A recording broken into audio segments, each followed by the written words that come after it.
Well, thanks, Stephen. Good afternoon, everybody. I'm absolutely thrilled to be here, talk to you about creativity, innovation, entrepreneurship, and have to admit a little bit intimidated to be coming to a place like this to talk about those things with people like you. So I'll thank you for the opportunity and also for your forgiveness if I speak about any things that just don't need saying to you guys.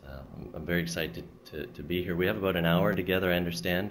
I don't want to use the whole thing with me talking. I hope to use some of that time as well for some conversation. The goal would be put a couple of concepts on the table, bat them around a little bit, and then have some time to have a conversation. So that's what I'd like to do today. As you can see, I'm going to try and do that using the concept, or at least talking about the concept of creating really big value. And what I mean by that is the big stuff, not innovations that happen when you're taking apart your watch to try and rebuild it and make a time machine and just sort of kicking around the lab, or the kind of things that happen when you are innovating a product and trying to make that better for the existing market. I'm talking about the really big game-changing kind of stuff, the disruptive innovations that affect a whole industry value chain, or that open up a whole new market, that kind of thing. The original title for this, or the long title of this talk, as you probably saw from the abstract, was Entrepreneurial Learning 2.0, Navigating the Coming Disruption in How We Learn to Innovate, something like that. And I have that, I guess, as a way to segue into share with you a little bit about me, that I never expected to have the job that I have today. I teach at at Mount Royal University in Calgary. I teach entrepreneurship, which I never expected or planned to do.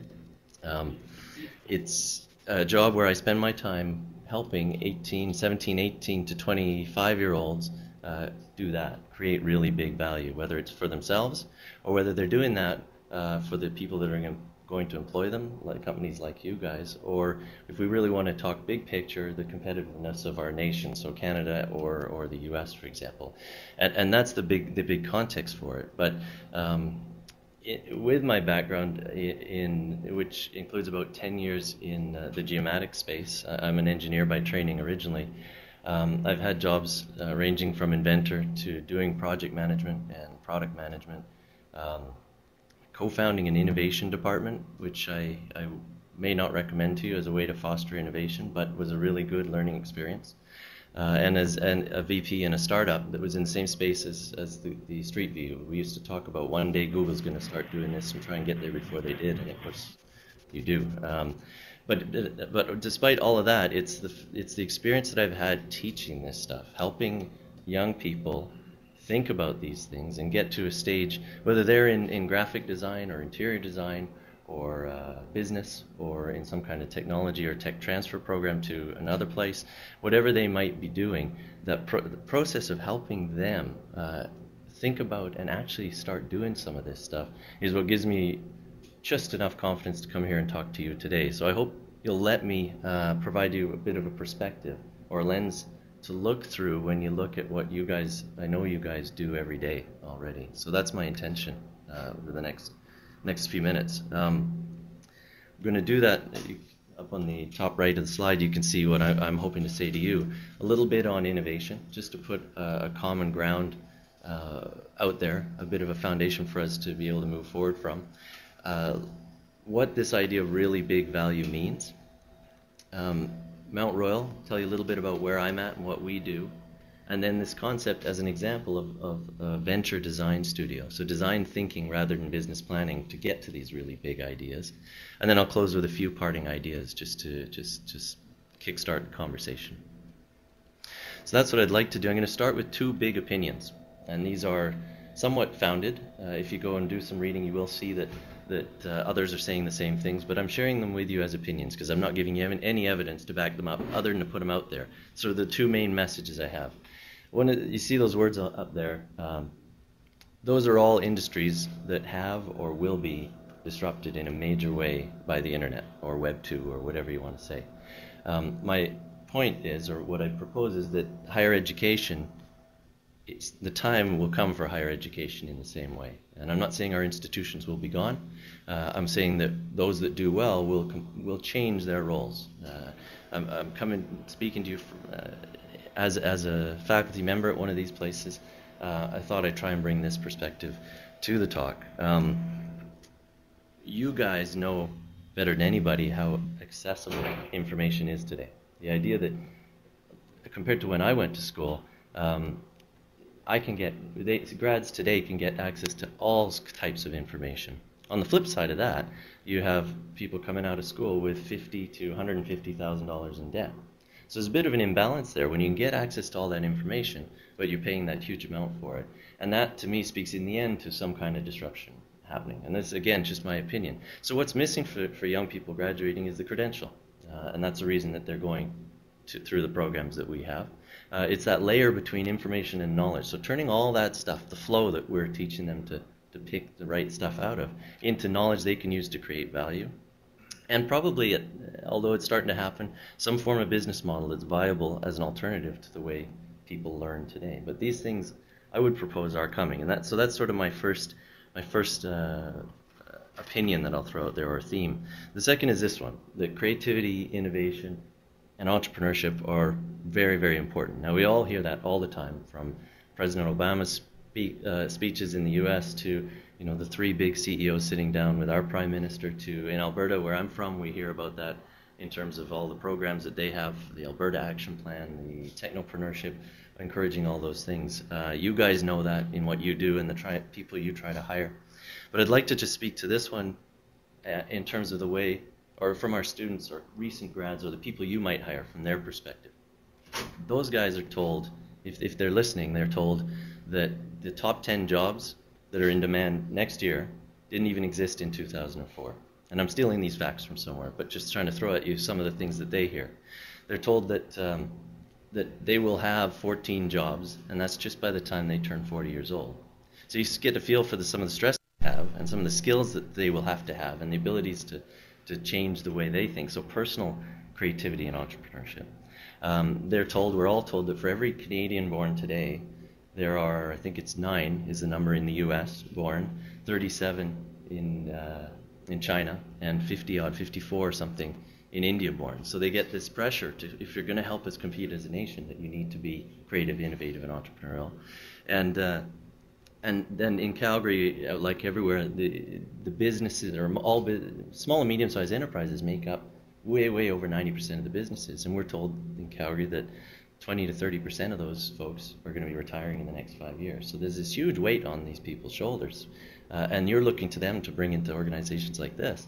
And the answer in my mind is innovation, creativity, entrepreneurship. And you'll see we're bringing that mindset, not just the tool set, but the mindset to grads in any discipline, in any program. So those are my two initial thoughts for you that sort of underrun all of what we're doing. So we are a program of entrepreneurship in a 4-year undergraduate focused institution, and that's the context for some of the things I want to share with you. So I thought I'd start with this whole concept of innovation, because the term gets abused and misused, and a good place to start is knowing what we're talking about and seeing if we agree that we're talking about the same thing.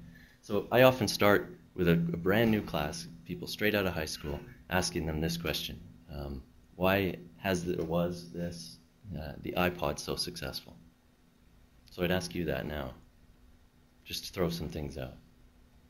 It's sexy. It's sexy? Okay. Yeah? This is the first time Apple found an industry where their closed business model actually resonated with the other stakeholders. Okay. Now that's an answer I wouldn't get from these guys, but okay. So very deep answer on the business model, and absolutely. Yeah? Anybody else? I think they came onto the scene, and some of the other major players, like Sony and whatever, were resting on believing their laurels, and really didn't they just grabbed it and ran. They're sitting there with the Walkman. Okay, so you're talking about the evolution of music devices and how they, and the others, the incumbents were sitting on their laurels, yeah. Okay. Yeah, go ahead. It doesn't come off very well. Yeah. So it speaks to consumers, it's easy to use, it's not necessarily easy to configure. Okay. Whereas the technology appreciable has 6 buttons. Okay. So You can figure out how to turn on RGB. yeah. So simplicity and interface, is that fair to capture it that way? Okay. Yeah. Go ahead. They have a really great event in terms of the charismatic design. Okay, so Design simplicity. okay, so brand leadership. Anyone burning to get in on this before I move? Yeah, go ahead. Aesthetics is a big one. The aesthetics, okay. Okay. This one and come back to it. I asked them, and I'd ask you not to answer this, but give these some thoughts, just trying to give you a flavor for some of the conversations we have in the classroom. I asked why sales of these guys went up last season, a year ago, despite the downturn. And we'll look at things like, what does innovation have to do with Post-it notes? And some of you may know these stories, and that's okay. I'm just trying to give you a taste for the kind of conversations that we have to kickstart these conversations.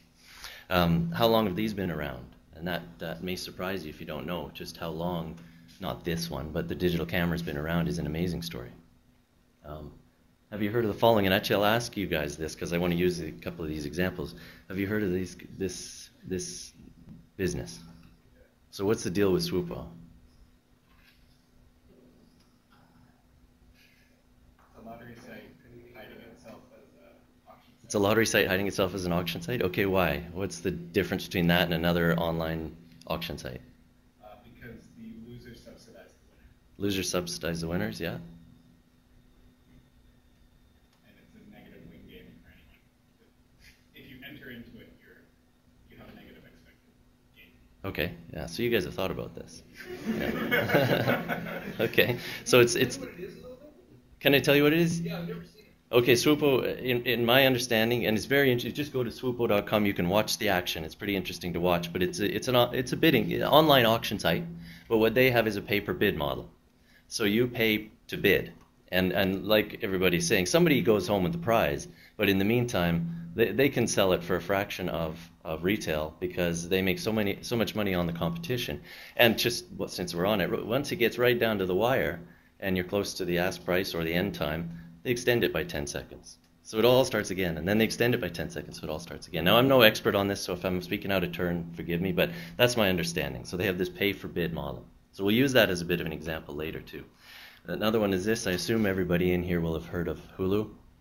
I see lots of heads nodding. So it is, rather than receiving TV shows the way I normally receive them, I receive them through a web service. That's the basic concept, and they've starting to build a very successful model. So these are the kind of things we kicked the conversation off with, because everybody can relate to them a little bit. I want to share with you I've got 2 slides with real content, and this is one of them. I want to get a couple of concepts across, like I said, a foundation that we're all on the same page, and that is, actually I could spend an hour with a group, with many different groups, throwing only those 3 words at them and say, come up with a definition and an example of each. And it's amazing because every group will take a different path, but almost always get to pretty much the same thing within some facilitation. It's very interesting. So I'm just going to get to the punchline on these, but share it with you to get us past, get us so that we can build on it. The idea is these terms are used and misused in media, within corporations, within institutions like I work all the time. And I just want to put at least something out there for us to talk about, whether you agree with it or not. And the idea is that discovery is the domain that stereotypically of the white-haired scientist, the person who's in the lab trying to come up with new knowledge or new ideas. And so you could talk about that as developing new ideas. Where it's different from invention is purposeful implementation of those ideas. And so the very simplest example is somebody discovers or has the idea, the concept of electrons passing down a wire. And so that is new knowledge. It's an idea that's testable. The inventor then would say, so Steve's in the back there, Steve and I would want to use that knowledge to invent a prototype telephone, and we'd use it to communicate with each other in the lab. So we can invent that. And then the difference between that and innovation is that innovation is exploiting that. So somebody sees that, maybe we do, maybe somebody else does, sees that, and says we can exploit that. And now, of course, I mean, you guys here are well into that whole industry where it is today, where it's evolved to, that value is being created and reaped everywhere. And so that's the basic difference between the 3 at one level. And I know this is small on there, but if you look at it later or can read it from where you are, the idea, you've got discovery coming up with these new ideas. You've got innovation or invention, sorry, coming up with either new technologies or new business models. And that's an interesting concept, and equally valid in terms of creating value. And then you've got innovation, which is products, services, experiences, processes, and so on that happen. So then I get into the conversation, and I'll ask you quickly, where does the entrepreneur spend their time in this cycle or in this path, value chain, typically? Yeah, innovation, yeah. And you can argue invention as well, but typically, and when I talk to a group of young people trying to do this, we frame them there. So your job is to be in the innovation box and be really good at that, the exploitation of invention. So then we say, do you need to invent in order to innovate? I see heads doing this. No, you don't need to. You can be really good at finding the right invention. And one of the biggest things new aspiring entrepreneurs do is try to invent their own business model. And that's one of the worst things you can do. And you should just rip it off from somebody. And others, I mean, I'm not the first to say that, but that's sort of a key learning as well. And then you get into things like the fact that discovery, well, let me start at the bottom, innovation is almost always intentional. In fact, hadn't had someone successfully argue that it can happen by mistake, but invention could be either way, and discovery is often accidental. So there's those kind of conversations, and I hope this just gives us a bit of a footing for placing some of the things we're going to talk about in context. Then you get into creativity. I guess I upset people sometimes, but I just think of it as the grease in the wheels for this value creation process.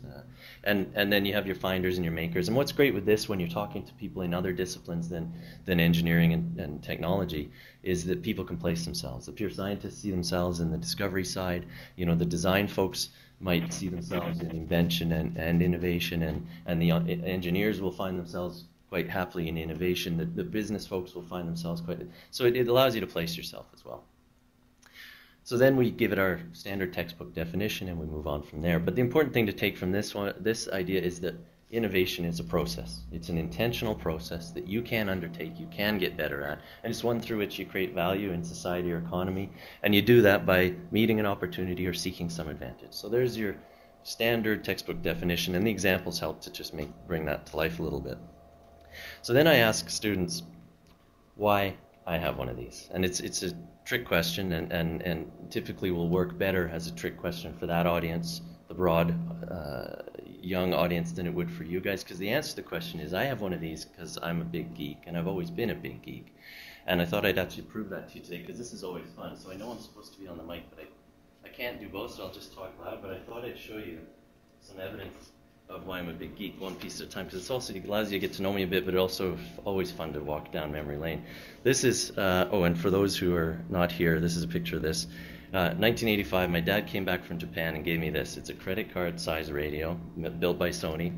Just does FM, but this was my iPod, and I felt like I was the coolest kid on the C train in Calgary back then. And so that was the start of it for me, was this guy. And then next for me, I don't know, usually you see some heads nodding when you pull this guy out, but was this guy. And very, very cool. You can, I should advance that too, so if you're not here you can see that. Making your own tapes, recording from radio, writing, building your own covers, all the kinds of fun things we do now in a totally different form, but all went with this guy. So then the next one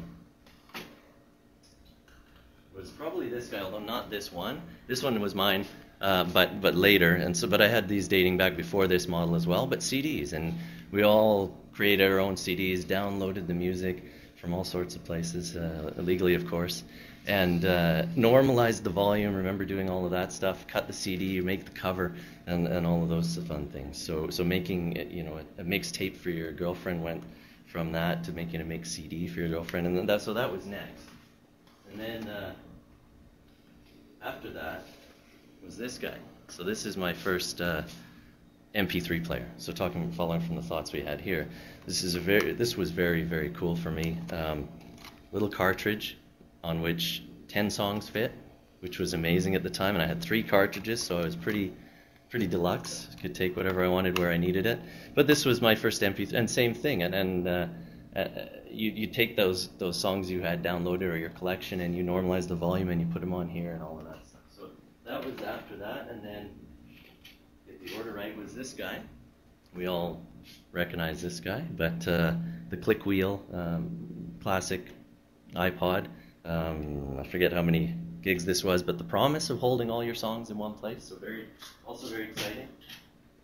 And then was this guy, so really holding all my songs anyway in one place, and much smaller, run with it, do all the things you can with it. This was sort of next for me. And then this guy, which was the first generation iPod Touch, and really could hold all my songs and half my photos and all of that stuff. So that was exciting. And then finally today I have, like many of you do, the iPhone, which is ringing, and and we all love that. So I've forgotten a few steps on the screen there, but you can see the progression. And so just to share a little bit with you about my history. My point was, again, I have an iPod because I'm a geek and I would have had one anyway. The question I want to ask you is, why do non-geeks have one of these things? And let me grab it. This I wasn't quite truthful. This was my wife's. It was given to her at work, and she'll have to forgive me later for using her as an example today, but she didn't even know what it was.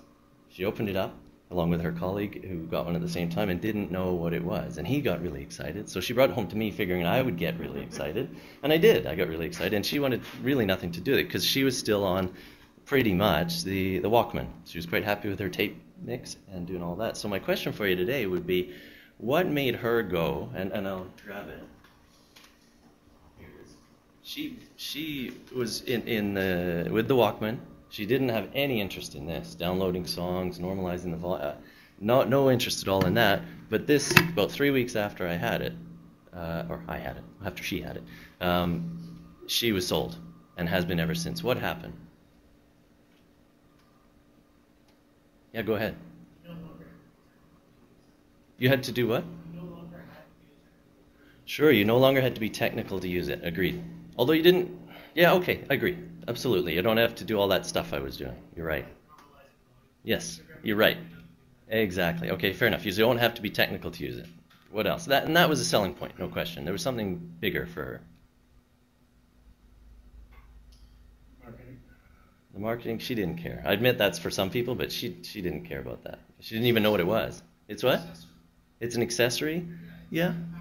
Okay. Yeah. Please, yeah. Right, that's going in the right direction for sure for her. And I'm very specific for her. What you've said applies to different people, but yeah. It fit in her purse, yeah, that's true. Although the other MP3 player did too. So what really got her was when I was sitting in front of iTunes, and she could listen to 30 seconds of any music, and she could see that whole process, and it told her, well, if you like this, you would like that too. And she really got sucked in on the iTunes front. So I want to make that point, and I'll do so in a minute, because I want to talk to you about how one creates really big value, those game changers that we were talking about, and use this as a bit of an example. And so I've said it was the iTunes, and I'll talk to that in a minute. So first I want to say, in terms of innovation, things you might do, changes you make, changes others make that you have to deal with. I'd ask you to imagine you're in some value chain, you're creating value, and somebody makes a change that will result in an innovation. That could be either technological or business model, like we've said already. So those are the inputs. The outputs look something like this, and I'm stealing and modifying this framework a bit from someone, but it's useful because it helps explain what we just talked about.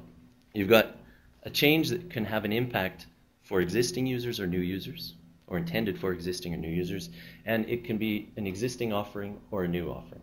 Okay, so the existing case is sustaining innovations.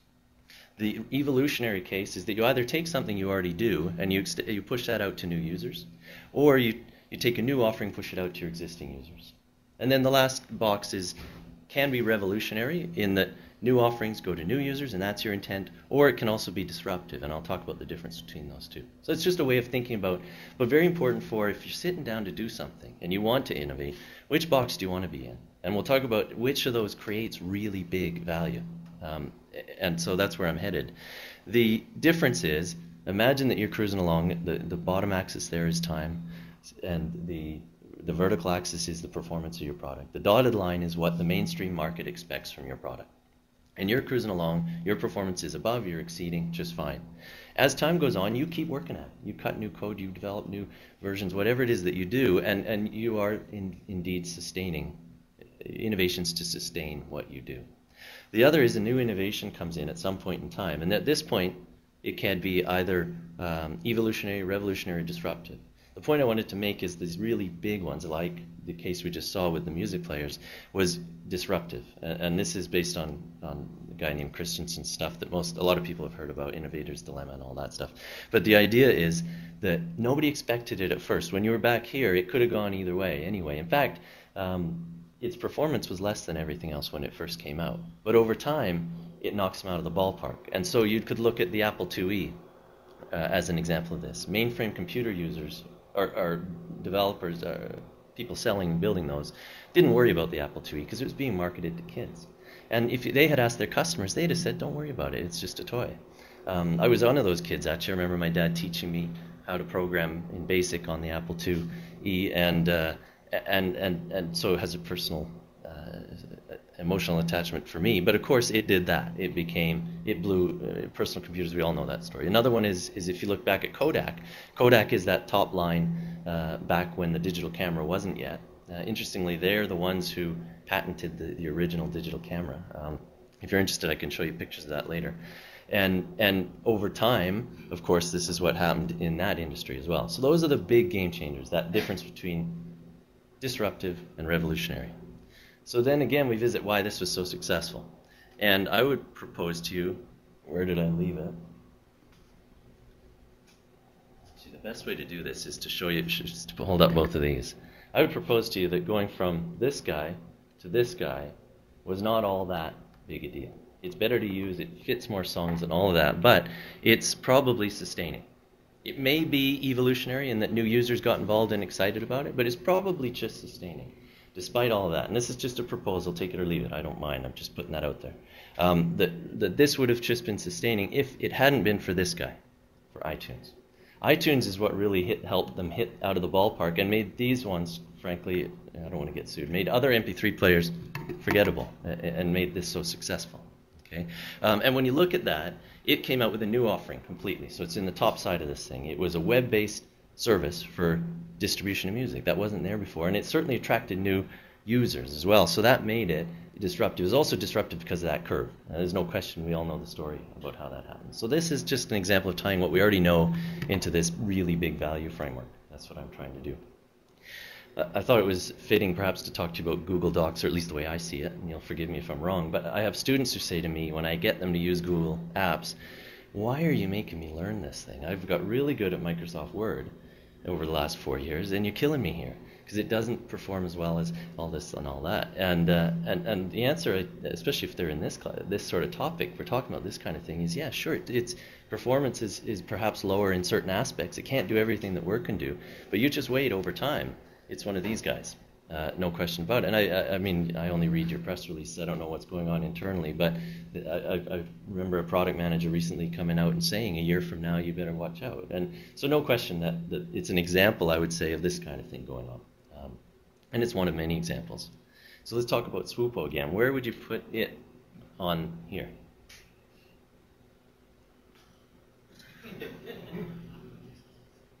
There's lots of giggles. Is there something about Swoopo I don't know? Somebody back here said, where's the kernel box? Kernel box, okay. Okay, we're ignoring the ethical side of things. We're just talking about the innovative side of things. So, and don't tell anyone I said to ignore the ethical side. We're just having a conversation here. Would it be disruptive? In the sense of, say, eBay and what's... To eBay and that kind of thing, yeah? It's another kind of auction, okay. Anybody really want to make a case for anything else? Revolutionary? Okay, we got them all. I'll give you my opinion, is that, okay, it's a new entrant, but it is an auction type site. It aims to, so it's an existing offering, I would say, a different competitor or different group offering that, new venture, but it's either going to be sustaining or evolutionary depending how many new users it can attract. So just to make the point that this business model innovation, very, very successful, I would imagine from a money standpoint, I don't know their numbers, but may fall in the bottom left or in the bottom right? Did you have a question? Well, comment. The other way to look at it is look at which business they're actually in. Okay. And they're pretty close to either, depending on your point of view, the lottery or the pyramid scheme. Okay, yeah. Yeah, yeah. And with that, they're getting exactly the same people who believe they can get. Right. But there's this way of creating this magic value where you can spend a penny and get it all. Right. No, and so the argument you're making, I think, if I can summarize, is that depends how you look at it and what lens you look at it through. So I was trying to look at it as an auction site and make that argument. But yeah. Sorry, go ahead. One other thing that makes them probably fall into the new offering category a little more is that they don't carry inventory. Yeah. You're auctioning on items that don't actually exist yet. Okay, that's interesting. Yeah. So as a typical auction site, there's actually an item there. When you win on Swooplo, they then go source it from a local distributor. Right. Buy it and ship it to you. So the thing doesn't exist in the game. Yeah. So from a business perspective, it's very different because they now are just throwing money around. Right. Carrying on. No, that makes sense to me too. Yeah. So we can dice this either way, but the point was to try and place these things. And no, I appreciate and agree with you on those things. So how about this guy? Hulu.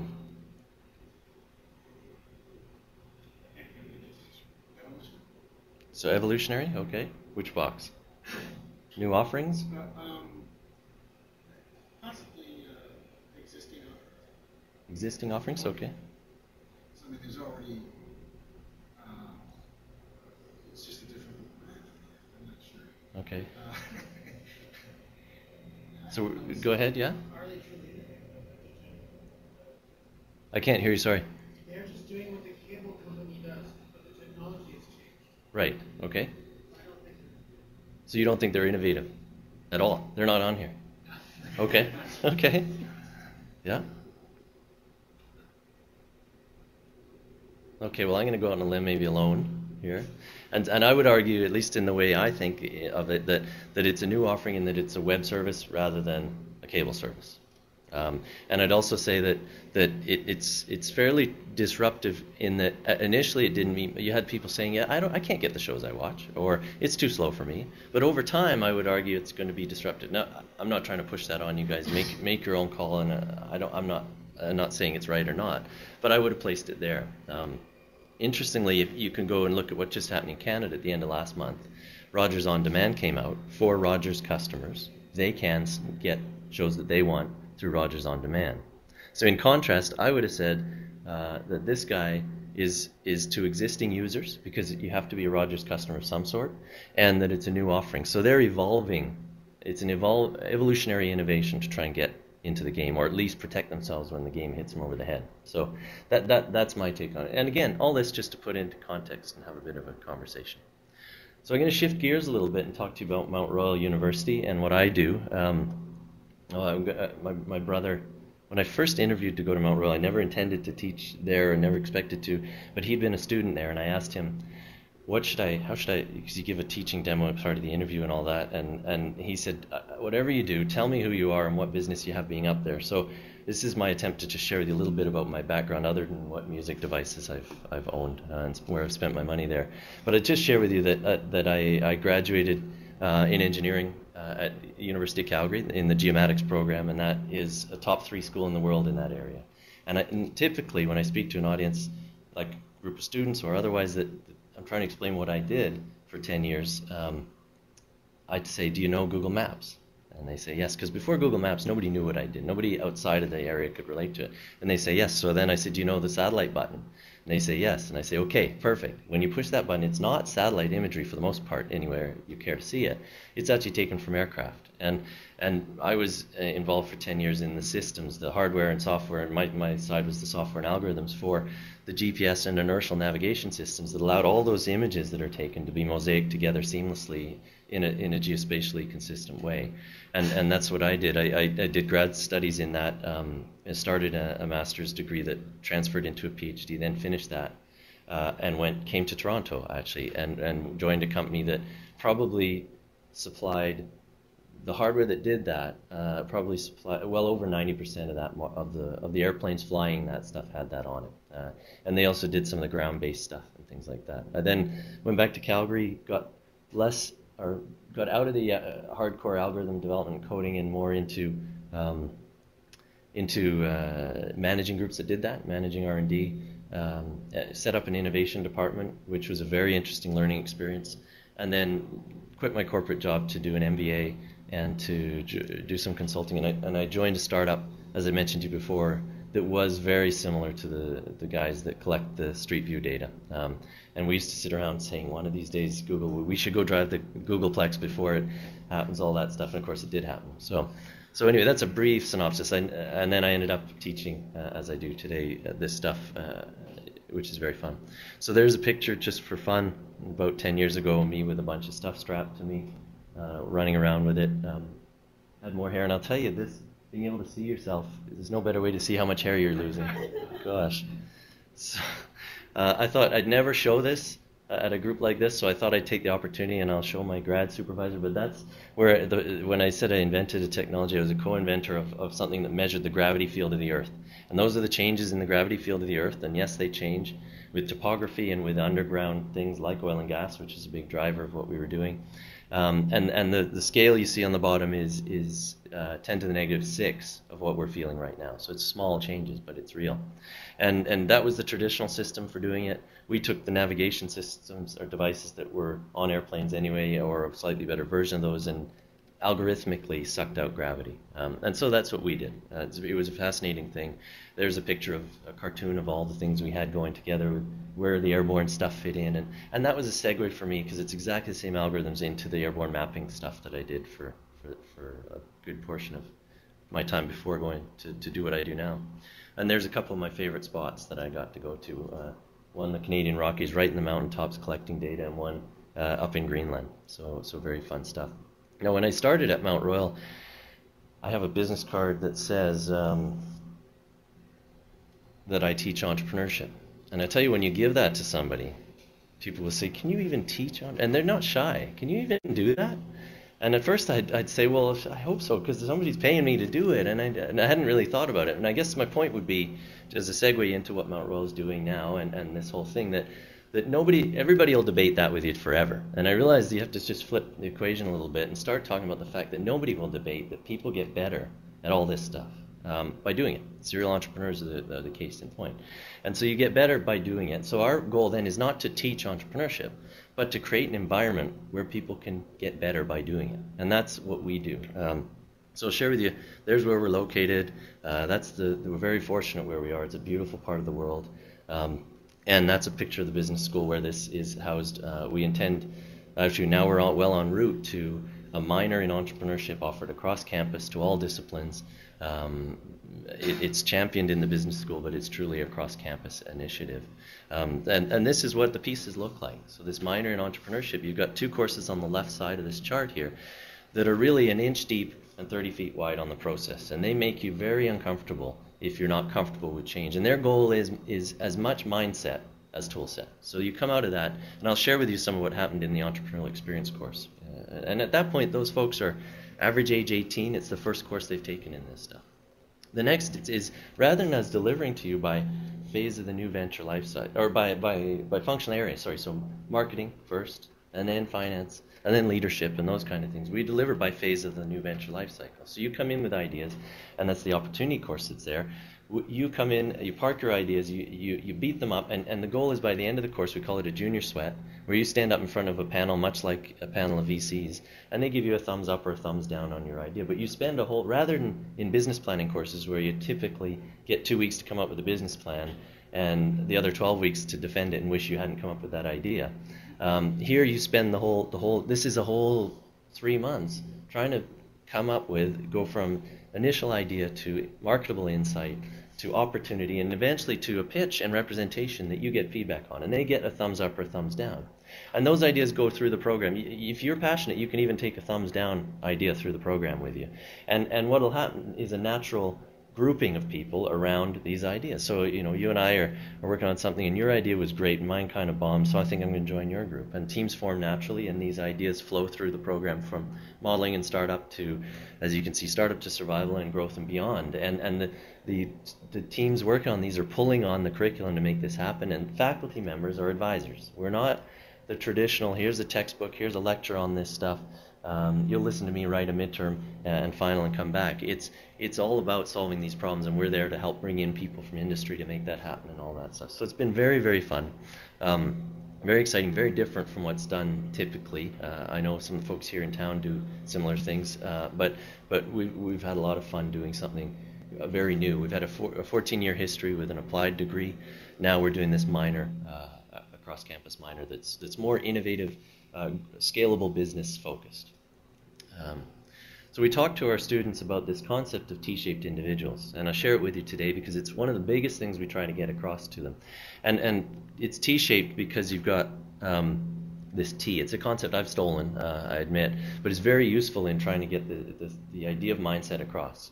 Students from a discipline, like for example computer science, will come in with a very strong skill set, or they're building a very strong skill set, and that's the bottom of the T.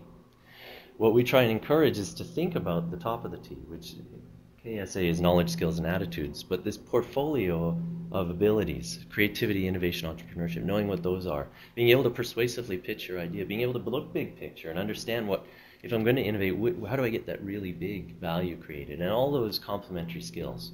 So we talked to them about this as a major objective of what they do. It's not enough to be this, to be the very core, very good, for example, somebody who can cut code like crazy, but doesn't see the big picture, doesn't care why. I mean, those people will graduate, no question, but it's not enough for that. Business schools often get criticized for this. You got people who with a whole range of that whole portfolio of skills, but no depth in any one area. So we're trying to get everybody in the room to look like this and grow to this. And it's fascinating, actually. And the arguments are out there. We don't have to make them. That people who do this have more fun in their career because they're able to meet their objectives, figure out what those objectives are, and meet them more successfully. And employers look for these types of people as well. So the second thing is the types of knowledge we deliver. And I'm picking on university educations a bit today. I don't mean to, except to say that, make a point here that the types of knowledge that university grads typically come out with, and grads are criticized for, is you know all about something, you know what's going on, but you don't know, well, maybe a little bit of how, but you don't know when, why, where to apply it, and you've never done that, and you don't know, you haven't learned through experience, you haven't done it, you're quite green, you haven't done anything. So our goal is to the top of this ladder every single course, every single time, and I just share that with you so you get a feel for what we're up to, is that you learn what we're talking about, and there's tons of that. It's the academic side. You learn how to get things done within that context. We push you to be able to deal with those situations, bring out those tools at the right place, and have the mindset to do it. And then, of course, the top is you actually do that stuff during the program as well. So I'll share with you a few things that we're up to outside of the core curriculum. You're welcome to check this out. It's our open textbook site, or it's even a little bit bigger than that. What you're looking at is a snapshot of our community of practice, so trying to engage the community, entrepreneurial leaders in our community and so on, with our student body and students from across campus. The top link there is the community. The next one is our open textbook site. All of our curriculum is available openly and being developed in a collaborative way with the teams that are doing this, and available to any of you if you want to check it out. We'd love your thoughts on it. This is a picture of that open textbook site, just a snapshot to give you a flavor. So you can come in and look at topics and activities, courses and programs, and so on. If you're developing a new course, or you just want a piece of it, you want to put on a seminar for groups like you guys, you just pull on some of the topics and activities and make those available. So very open access, semi-open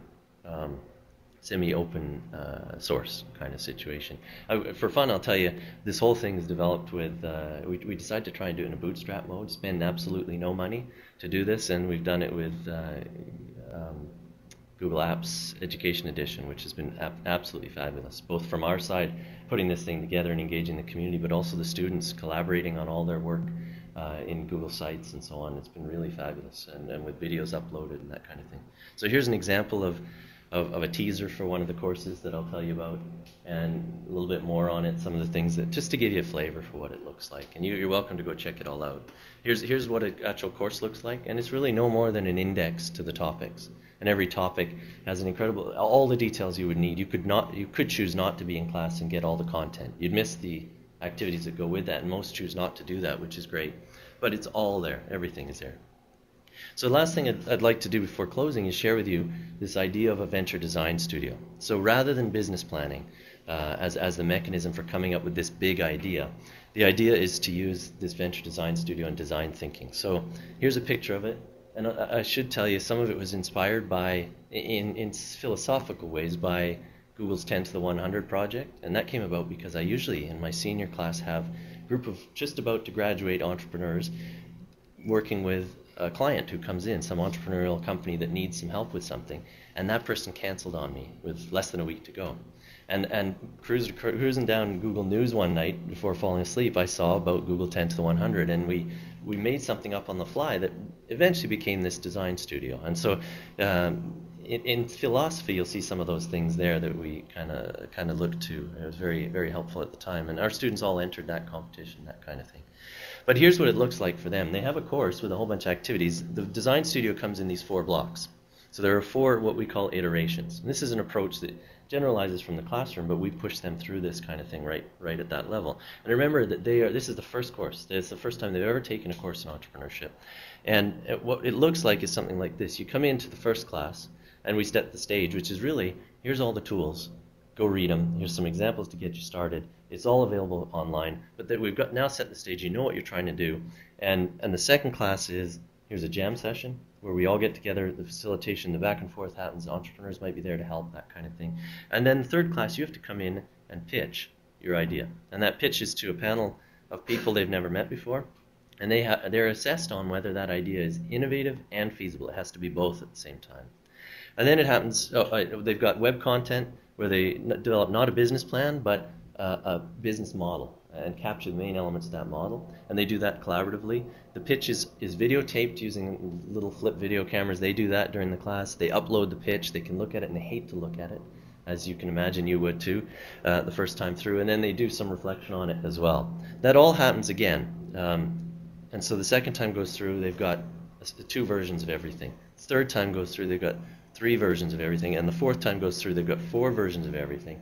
And nothing matters except that last iteration. So what you've got in the end is what you get graded on. Because the only live ammo we've got no money on the line, we've got no mortgages on the line, we've got grades. And so the idea is it all comes down to your last iteration, make it or break it, use feedback how you'd like to towards the middle or the end or whatever you'd like to do. And what's very fascinating is how well this works to come up with those really big ideas. So I'll share with you this. This is every one of those iterations, they get this feedback, not from me, but from the judges. And I facilitate the process and sort of cap it for them. But they figure out where they are on this feasibility and innovativeness scale. And of course, you want to be in the top right. That's what you get rewarded for. What typically happens is what's shown there. Some groups will come in with something that's very feasible, but not very innovative, like a landscaping company or a painting company, something like that. That's easy to do. It's been done. We know it works, and that's fine. Another person will come in on the top left there, wanting to save everybody in Africa who's starving, but has really no idea how to do it. And so you've got the highly innovative, not so feasible. And of course, we give, all we do is say, okay, nice work. Here's the direct, honest feedback. Go to it. See you next time we do this. And that's 3 classes later. And so as a class, and this is fictional, but it's representative of what we see. So as a group, you get this kind of spread the first time around. Ideas all over the place, but typically towards the bottom right. Very feasible, not so innovative. So we push them back on that, try and give them the help they need to get there. And what's fabulous is you get students going, oh, how do I do that? And it's very clear what the criteria are for innovative and feasible. The judges all use the same criteria. So they go to that sheet and say, well, I got to do this, this, and this. Well, how do I do that? And they run to the material and figure it out. And then they go to the entrepreneurs who are helping them and come to us. And it's this cycle of, I've got to make it more innovative and feasible. And over time, the second iteration might look like this. The third one, there's some of them migrating up to that top right corner, and you're starting to get close to that really big value. The original business model is completely gone and completely unrecognizable other than the people who are pitching them. And it's fascinating to watch those videos as you go. And then at the end, you've probably got some tight group that you'd want to talk about that have made a really good contribution and are getting close to that kind of thing. So that's been very, very fun, very, very successful. I mean, my days of the innovation department and that, I would say my understanding of how to encourage and foster this kind of thing is boosted incredibly by this experience. There's nothing like having to teach, let alone foster a whole, or help a whole group of people through this process to make you understand how it works. But this design thinking approach, every week coming back, or every iteration coming back, it's almost like when we iterated on code development. You push it out, you test, push it out, you test, and you get better and better all the time with these constraints. So it's worked very well and been very fun. So a few parting ideas for you. First of all, our roles, and I'm talking people in post-secondary institutions, including students. I would say our roles, I know that may be a bit tough to read, but the bottom left side of this is your traditional, I'm giving the lecture, you're listening to my lecture, here's the textbook, so some stock of knowledge that you're getting, you will repeat it back, and you will do well. And that's what is traditional. Given the disruption that I'm saying will happen in education, given that we are ironically trying to encourage innovation in what we do, it has to change, and I would say we're probably right there now, to where the faculty member, the teacher, the person facilitating is motivating and facilitating rather than the authority on the knowledge. In fact, there are a lot of things I don't even know about when we start, but we bring the right people in to make it happen. The learner has to go from being totally dependent on the textbook and the content in that process to being interested and involved or engaged in the process. And where we really want to go is this top right corner, where we're like delegators, we're consultants to the process, and students are self-directed and involved. And I would say, this talk, I can't share too much about it with you, but of how applicable this is in a corporate setting for this kind of process, not this on the screen, but this venture design thinking.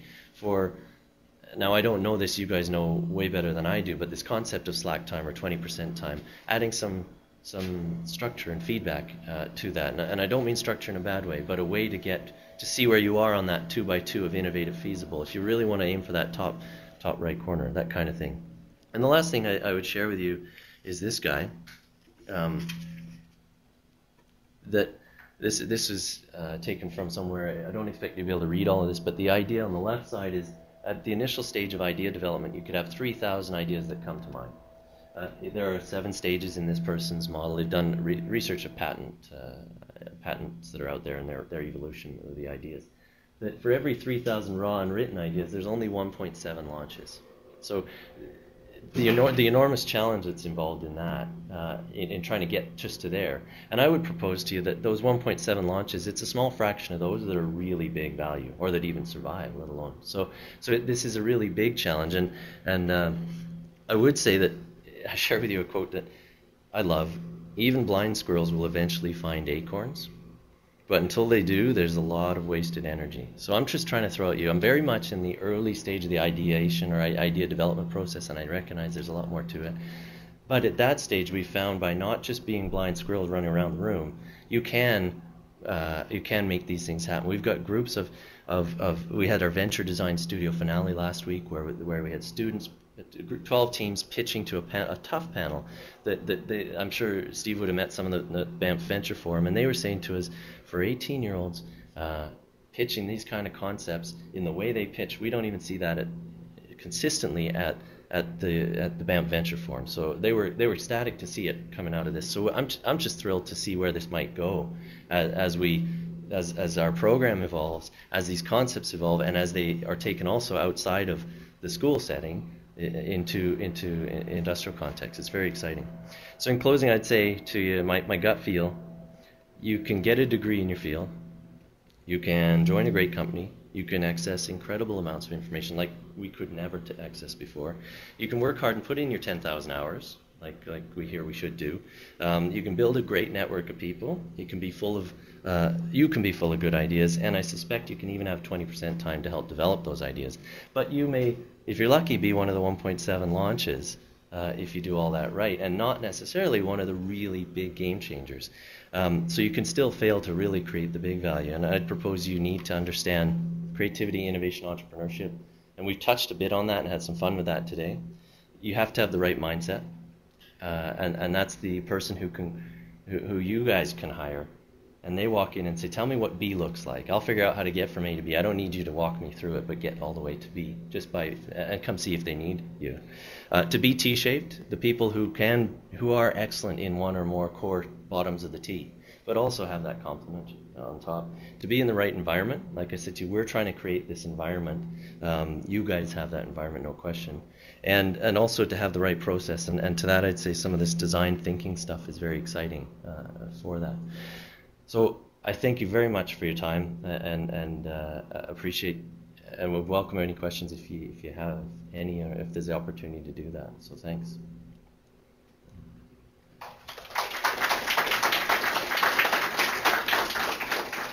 Steve, yeah.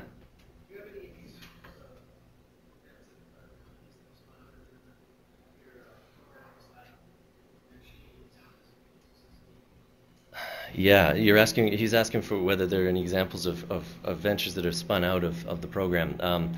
Yes, we've been around 14 years as an applied degree. Some exciting examples. I know you want tangible answer to that. I wanted to say to you too, though, that what we're starting to see with the Venture Design Studio is these, of the 12 that pitched, 4 or 5 that were really good. I guess it was pitched in a public forum, so I'm debating whether I can share those ideas because they weren't mine, but they were pitched in an open public forum. I'll speak vaguely about each of the ones that come up. So visually impaired student came up with a really interesting application or solution to the challenges visually impaired people face when they when they want to order food in restaurants. And if you'll let me, I'll leave it at that. But that originated as not such a hot idea and turned into a very hot idea that was very exciting, as an example. I'm trying to be careful not to. Another one is actually, and it was funny, these poor guys came up with this idea that evolved over the term, and 4 or 5 days before they had to pitch it to the judges, they were looking on some of the tech review sites, and if somebody came out with exactly what they came out with. So they came in and they said, okay, we got to let you know what happened, Alex, but what do we do with this? And they had an idea around an iPhone app remote, universal remote kind of thing. That was actually quite a very good idea, and it's actually, you can Google those words, you'll find a solution. Probably actually not quite as streamlined as theirs, but some of those. So that's a second example. You get the guys who I have to be careful what I say because I'm not supposed to talk about individuals. A team that did very well, took the whole thing, was a team that was not even engaged in the process till later on, and came in and at the last minute, well, what felt like the last minute, incredibly late, and came in with this idea and pitched it like Steve Jobs can pitch, and blew everybody away. Because one of the things I didn't mention to you is that students are invited to invest in their peers, and for every share they have in a peer's venture, they get a certain chunk of percentage added to their course. So they're very invested in who wins, and these guys came out of the blue and took the whole thing, and nobody had invested in them, and they ended up winning the whole competition with their idea. So this is very exciting. But then there are a lot of other examples from over the years that for everything from dance studios to pimped up garages to the more medium to high tech stuff too. But we're really seeing where we had a couple of those ideas a year, we're starting to see many more ideas at or above those levels very, very quickly in first year students. So it's very exciting. Please, yeah. As you're talking about this, I can see there are issues about what you can and can't talk about. So have you got in place protection for IP? Thought about this? Have we got? The question is, have we got in place protection for IP? I'm intentionally somewhat ignorant of the process, and I don't mean I avoid it. I know what I need to know, and by that, I should be careful on that one too. I know the situation. We're also in a institution in transition. The deal is, as I understand it, I own nothing. I'm there doing my job of helping these people through the process. The student owns everything they come up with because we give them a tool set and they've used it well. My only hesitation really is these are not my ideas to share with everybody. It's their decision whether to share their idea, and I don't want to step out in front of them and do that. So that's where I'm hesitant. The IP issue I think is pretty clear for them. Is that what you meant? I guess I'm thinking somebody comes up with an idea in a class, right, doesn't have the means to run with it, somebody else runs it. Yeah, that's a challenge. And so what we say to students is, if you have an idea you are that worried about, don't use it here. And invariably they do. I mean, it's the same thing as the guy who refuses to talk to a VC without signing an NDA.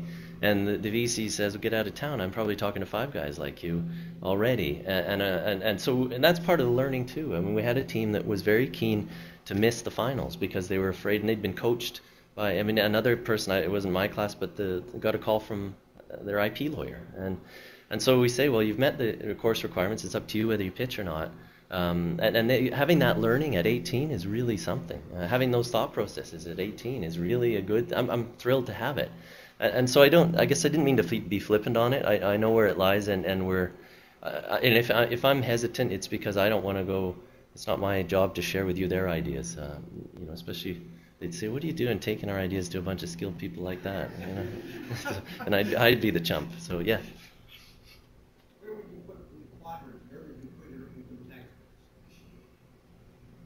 That's a good question. There's 2 answers to that, because there's the Open Textbooks initiative I showed you, which is a tool to get things done in completely bootstrap mode, and in part train ourselves on the open philosophy. I mean, even using a website or wiki style thing to develop content rather than Word is new for some folks. So it's very much a make do, get it done, prove the concept out. And so for that, it's highly feasible and somewhat innovative. Now there's another answer to that, which I'll be coy in answering, but there are ambitions to truly enter the open textbook space, for profit or not profit, but do that right, if you'll let me, which I think would be very high, both high feasible, high innovative, and it's there's no magic to it. It's along the lines of a division or license of content separately, like iTunes does with music. I mean, it's those kind of ideas.